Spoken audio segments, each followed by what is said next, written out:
La lista Zaia sarebbe un errore fatale, un escamotage che permetterebbe di perpetuare un sistema di potere ormai radicato. È un attacco durissimo la lettera appello di Raffaele Zanon, figura storica di Fratelli d'Italia a Padova, inviata a Giorgia Meloni per dare un'accelerata al centrodestra ancora senza un candidato alle prossime elezioni regionali. Credo anche che sia opportuno dare al nuovo presidente della regione, chiunque esso sia, quella autonomia, quella indipendenza che deve essere garantita a chi assumerà un ruolo così importante, proprio per garantire anche quella necessaria innovazione amministrativa che tutti auspicano. Il Veneto deve pensare, diciamo, anche a un cambio generazionale che credo sia un passaggio dovuto.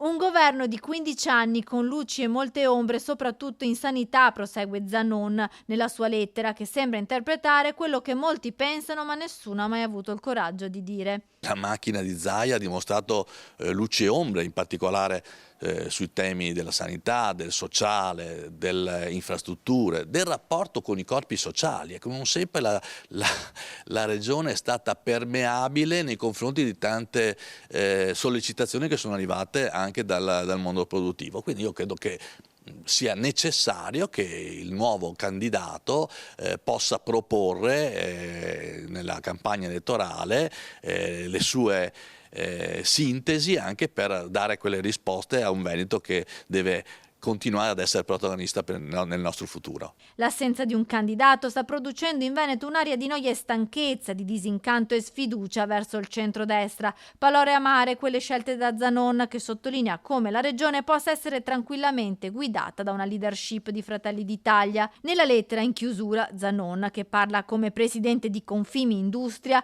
anche l'auspicio di fare presto sintesi dei programmi. Mi sono sentito di trasmettere alla Presidenza del Consiglio quello che in questo momento vogliono i veneti. I veneti vogliono innanzitutto che questo balletto sulle candidature finisca e si passi invece ai contenuti, al programma, a quelle che dovranno essere le competenze del futuro nuovo assetto della nostra regione e all'innovazione che io credo debba essere auspicata per un buon governo che questa regione merita.